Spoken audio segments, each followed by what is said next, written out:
नमस्कार। आइए बात करते हैं सबसे पहले कनिष्ठा उंगली के बारे में। कनिष्ठा उंगली ज्ञान की उंगली, और ज्ञान की उंगली को हमेशा सूर्य के पहले पर्व तक पहुंच जाना चाहिए। यानी अच्छी बुद्धि के स्तर के लिए सूर्य के उंगली के पहले कट तक पहुंचनी चाहिए लंबाई। और जब ये गहराई में भी हो तो आपकी जो निर्णयात्मक क्षमता, जो आपके डिसीजन हैं, जो आप फैसले लेते हैं, वो ज़रूर दूसरे से पूछ करके लीजिए, क्योंकि जल्दबाजी के शिकार हो सकते हैं और उससे आपका नुकसान हो सकता है। तो हो सकता नहीं, होएगा ही, तो इसमें कोई शक नहीं है। आपको अपने फैसलों में ध्यान रखना होगा। साथ ही साथ कुल मिलाकर के व्यवहार में यानी अपनी भाषा शैली पर नियंत्रण रखना होगा, और धन की स्थिति कोई ज़्यादा मजबूत स्थिति से कमाने की नहीं लगती। अब बात करता हूँ सूर्य के पर्व के बारे में। सूर्य का पर्व यश और मान सम्मान के लिए जाना जाता है। जब मैं इस यश और मान सम्मान की उंगली को पढ़ता हूँ तो जिस क्षेत्र में रहते हैं, जहाँ भी रहते हैं, वहाँ पर आपका एक सामान्य कर्मचारी के रूप में आपका मान सम्मान होता है। यहाँ इस प्रकार की निशा, साथ ही साथ मन के अंदर कुछ क्रोध आता रहता है। व्यवहारिक पर्व पर कट का निशान है, और जहाँ सम्मान है वहाँ पूरा सम्मान भी नहीं है, और कुल मिलाकर के आपके अंदर कुछ ना कुछ क्रोध चलते रहती है, मानसिक चिंता, कुछ क्रोध चलता रहता है। अब बात करते हैं आपके शनि के पर्व के बारे में। शनि के पर्व के रूप में मैंने हमेशा कहा कि यदि सेकंड पर्व पर यदि कट लग जाए और थर्ड पर छोटा कट लग जाए तो आपको अपने स्वास्थ्य का भी ध्यान रखना होगा। कुछ ना कुछ स्वास्थ्य में खराबी चलती रहती है, और साथ ही साथ धन का आगमन मजबूत नहीं होता, जिससे आप अपनी जीवन की पूरकता को पूरी कर सकें। इसके बाद बात करूंगा मैं यहाँ पे बृहस्पति की उंगली के बारे में। बृहस्पति की उंगली और सेकंड पर्व पर यहाँ कट के निशान, यहाँ पर ये वो निशान है जो नीचे वाले पर्व पर ठीक है, यानी संतान का सुख सहयोग मिलेगा, और साथ ही साथ धन के लिए मेहनत भी करती हैं। परंतु बृहस्पति पर्व पर जब ये कष्ट के निशान होते हैं तो स्वास्थ्य भी खराब रहता है, पेट भी खराब रहता है, और साथ ही साथ कोई महिलाओं का रोग भी रहता है, और कुल मिलाकर के पति के साथ में टकराव जैसे संबंध भी रहते हैं। अब बात करता हूँ मैं यहाँ पर बुध पर्वत के बारे में। बुध का पर्वत संतान सुख सहयोग के लिए जाना जाता है। साथ ही साथ यहाँ बहुत सारी रेखाएं छोटे छोटे रूप से करती हैं। जब इस प्रकार की बहुत सारी रेखाएं हैं तो कुल मिलाकर मैंने देखा है, जब इतनी सारी रेखाएं संतान रूप के में खड़ी जाती हैं तो कई गर्भ गिरने का सामना भी करना पड़ता है, और संतान का सुख सहयोग तो मिलता है, धन के आगमन भी यहाँ पर बने हुए हैं। तो कई बार गर्भ गिरने के योग मैंने देखे हैं, ऐसी ज़्यादा रेखाओं गिरने, यानी कुल मिलाकर जैसे संतान जो दिखाई दे रही हैं उससे भी और कई संतानें होकर के गर्भ गिरने जैसी स्थिति का सामना करना पड़ता है। अब बात करता हूँ मैं इसके बाद में आपके सूर्य के पर्व के बारे में।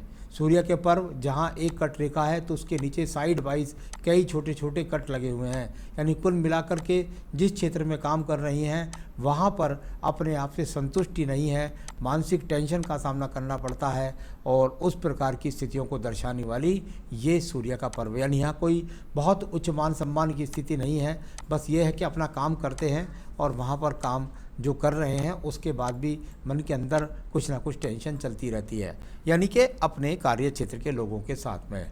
अब बात करते हैं इसके बाद में धन के पर्व, यानी कि शनि पर्व। शनि पर्व और शनि पर्व को आड़ी रेखा जब काटे, यहाँ पर एक शुक्र वलय जैसी चिन्ह जो चल रहा है ये, यानी कुल मिलाकर जब इस तरह की रेखा आपकी शनि पर्व पर खड़ी हुई रेखाएं भाग्य को दिखला रही हैं, लेकिन भाग्य रेखा को जब जब आड़ी रेखाएं काटती हैं तो वो व्यक्ति के जीवन के अंदर धन से संतुष्टि नहीं दिलाती, यानी आपके द्वारा जो धन का आगमन है उससे आप अपने जीवन की पूरकता नहीं कर सकती। इस प्रकार को दिखलाने वाली ये आपके शनि का पर्व भी बता रहा है।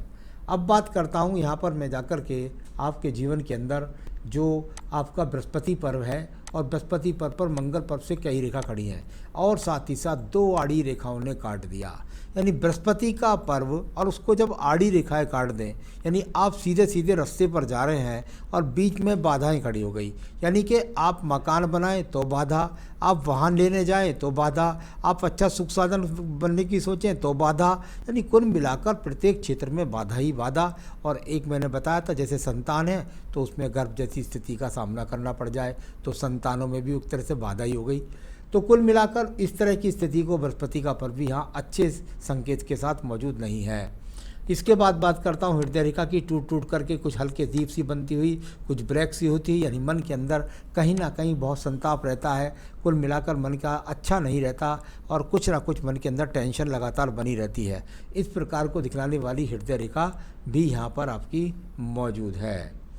अब बात करते हैं इसके बाद में मंगल पर्व की। मंगल के पर्व के अंदर बहुत सारी रेखाएं क्रॉस के रूप में विराजमान है, यानी क्रॉस के चिन्ह जब काफ़ी ज़्यादा है तो स्वास्थ्य के लिए संबंधित परेशानी, मकान न बनने की परेशानी, कुल मिलाकर संसाधनों में कमी का सामना और मेहनत से पूरे फल ना मिलना, ऐसी सारी स्थितियाँ यहाँ पर नज़र आती हैं। इसके बाद बात करते हैं आपकी बुद्धि रेखा की। जब लहरदार बुद्धि रेखा शुरू में यव बन करके चले, यानी कि जीवन ही बाधाओं से शुरू हो गया, अच्छे तरह से जीवन में कभी सुकून मिला ही नहीं, और इस तरह से जाकर के ये बहुत सारी यहाँ पर रेखाएं और एक दूसरे को काटने वाली मानसिक टेंशन को बहुत सारी चीज़ें यहाँ पे हैं। मन के अंदर कभी उठाव होता है, कभी ठहराव होता है, कभी कुल मिलाकर के बहुत मानसिक स्थिति खराब हो जाती है, कभी खुश हो जाते हैं। कुल मिलाकर मन बहुत अशांत वाली रेखाएं जो आपको कदम कदम पर बाधाएं देने वाली रेखा के रूप में यहाँ पे बहुत सारी रेखाएं विराजमान हैं। लेकिन वो जो हल्की हल्की रेखाएं काटने वाली जो बाधाएं वाली रेखा वर्तमान में है वो हमेशा की परमानेंट नहीं है। द्वितीय मंगल पर्वत भी है, आपको सावधान रहना है, किसी रोड एक्सीडेंट में ना हो जाए। साथ ही साथ कुल मिलाकर यहाँ क्रॉस के चिन्ह हैं, किसी झगड़े झंझट का सामना ना हो जाए। तो इस चीज़ों से भी आपको सामना रखना है वर्तमान में। चंद्र पर्वत को देखिएगा, पूरा का पूरा चंद्र पर्वत बहुत सारी रेखाओं से यहाँ पे कट रहा है, यानी कुल मिलाकर स्वास्थ्य की स्थिति ठीक नहीं, मानसिक स्थिति नहीं, डिप्रेशन रहता है, बीपी रहता है। तो ये सब चीज़ें बहुत ज़्यादा मन को ख़राब करने वाली यहाँ पर मौजूद है। आप बहुत प्रयास करती हैं मेहनत के लिए, लेकिन बाधाएं हर चीज़ में आ जाती हैं, ऐसा दिखलाने वाली यहाँ पर ये रेखाएँ भी हैं। यहाँ पर संसाधनों को प्राप्त करने के लिए एक रेखा यहाँ से निकली है। आपके मन के अंदर बहुत संसाधन प्राप्त करने की इच्छा है।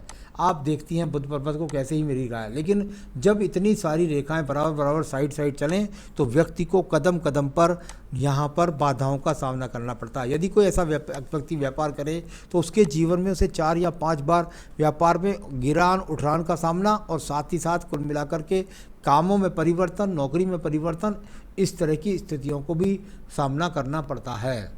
इसके बाद बात करता हूँ मैं आपकी भाग्य रेखा के बारे में। भाग्य रेखा, और यहाँ पर जब आपकी भाग्य रेखा चलती है तो ये यहाँ पर जुड़ती है और एक रेखा यहाँ से आपके मणिबंध से निकल कर के आ रही है, यानी कुल मिलाकर के जब ये तीर से निकल कर के रेखा निकले तो इसको कहते हैं यहाँ पर, जब 2 तीर से निकले भाग्य रेखा, यानी घर की भी जिम्मेदारी, ससुराल की भी जिम्मेदारी, बच्चों की जिम्मेदारी, इसके प्रति आपका भाग्य लगा रहता है, आपका कर्म लगा रहता है, और साथ ही साथ ऊपर तक भाग्य रेखा डबल डबल होकर के चलती हैं। कई बार उन्हें राहु रेखा भी काटती हैं, तो परेशानियों का सामना भी लगातार चलता रहता है। तो यहाँ कुल मिलाकर के अगर राज्य सरकार की नौकरी का योग तो मुझे लगता है देखने में, लेकिन उसमें बहुत संतुष्टि वाली जॉब नहीं लगती।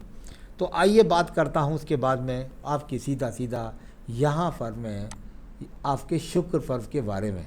शुक्र पर्व और सामान्य सा शुक्र पर्व, यहाँ पर सामान्य शुक्र पर्व होता है तो सामान्य ही सुख साधन आपके पास होते हैं।